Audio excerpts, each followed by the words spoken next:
Today I will be discussing homebrew and reproduction cartridges, the good and bad reasons you might want one or not want one, and the effects they have on the retro gaming community. Here is Alien Hominid for the Game Boy Advance. This is a reproduction cartridge and never was released in the United States. One reason you might want a homebrew or repro is it didn't come out in your region. Maybe you want a second copy of a game for multiplayer and don't want to actually buy an authentic cart, just get one for $4 or $5 off of AliExpress.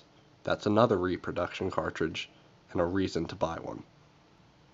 Then you get to high-end games, and these are commonly faked or reproduction homebrew candidates for manufacturers to make. Sometimes they are of good quality, sometimes they are of bad quality.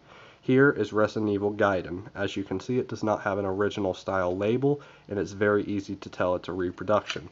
As with this, you can see it has plastic screws. One easy way to tell if a game is a reproduction or not is the fonts, and especially the ESRB. As you can see, the authentic one is very clear, legible, and easy to read, while the fake is very thin and blurry because the label resolution when they printed it was not very good, so it comes out blurry.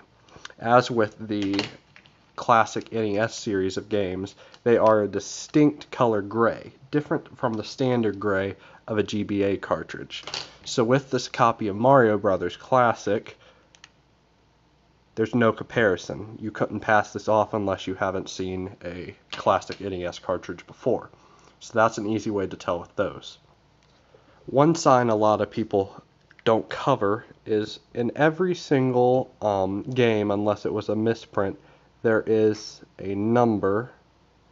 If you could see in the light right there and about the middle right, far right, E4, and then on here, bottom right, it says 40. Those numbers most reproductions don't have, and that's another way to tell if it's a reproduction or not. DS games are now becoming more and more commonly faked, and unlike GBA cartridges, you cannot open them up as easily, and you would have to glue them back together. So getting the font right is probably the best thing somebody could do to pass it as a reproduction. So very, very important to take a look at the font on the back of the cartridge and then the font of the ESRB logo. Here is Michael Jackson's Moonwalker. This is about a $40, $30 game depending on where you get it. This is very easy to tell it's a reproduction because it doesn't say Sega, it says 16-bit on the back, and it has plastic screws, as well as Michael is spelled incorrectly. Sometimes it's as easy as finding a spelling error. Not all high-end games are only faked. Common games, such as Super Mario World, are commonly faked as well, even though they are not that expensive of a game. As you can see, there's the indent right there. And on this copy, you can tell there's no printing anywhere with a number. So there are a multitude of tools you can purchase to open cartridges up. Here's a Game Bit, and that will open Game Boy cartridges as well as Super Nintendo cartridges. Then there's the Tri-Wing for the Game Boy Advance, which will open the systems and it will open the back of the cartridges. The boards are the easiest way to tell if a game is legit or not, and these kits are like $5 on eBay. Sometimes it's very easy to tell if a game is a reproduction, especially with the NES ones because the emulation is horrible.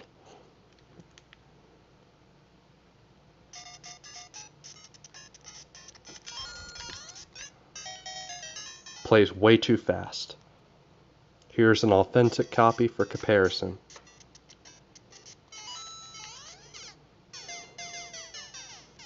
I'm looking through my phone screen, so that's why I keep dying. Here are the boards to the fake and the authentic copies of classic Super Mario Bros.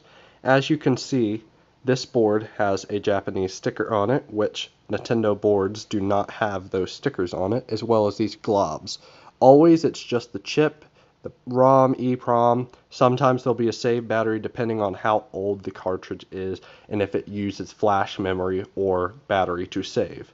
So here are the two boards for comparison. So opening it up, you can tell there is a huge difference in comparison. And look at the Nintendo font on both. Very different. Though when you look under, when the top of the cartridge is on, when you look in there, you see the Nintendo, and sometimes people will mistake that because they think reproductions might not have that. The effects of reproductions and homebrews on the collecting market. So I personally have bought all of these reproductions knowing they are reproductions. Reason why is this is around between $150 and $200 game. And I have the Dracula X Chronicles on the PSP that includes Rondo of Blood, so this is obsolete in comparison to that port. So I've bought this, and I've also bought Moonwalker as well as the others. Because a game like this, I don't play often, it's more novelty, so spending $4, $5, $6 on AliExpress is more wise in my personal opinion. Now, I think it's horrible when a seller tries to pass off an authentic game, or a reproduction as an authentic game. Reproductions are fine in my mind as long as you mark them as a reproduction. If not, ask the seller for more pictures if they don't have a game bit to open them and show you board pictures.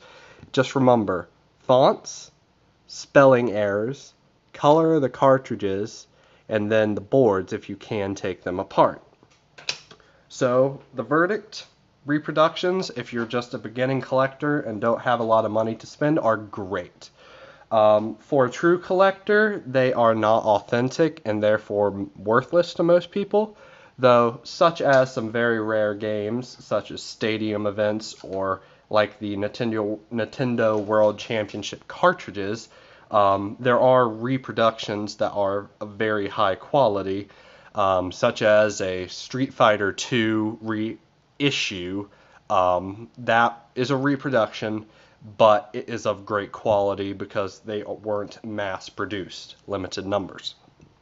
This is an authentic cartridge. I don't like getting games that are very heavy with saving on reproductions because they are known to fail.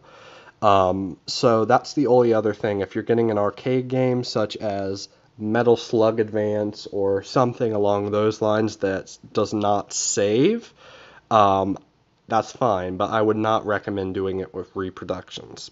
If any questions, leave them in the comments and I'm happy to answer. I have been dealing with this for quite a while, so my eye is a little bit more keen to them. But after this video, you should know the basics of identifying a reproduction. As long as it's issued or listed in the listing, if you're buying it off eBay or Amazon, as a reproduction, I see no issue. Homebrew games are great, or hacks, all that stuff. I could go on for another 10 minutes, double the time of the video. But maybe in the future I'll make another video specifically on that. Have a nice day. Lord of Solitude signing off.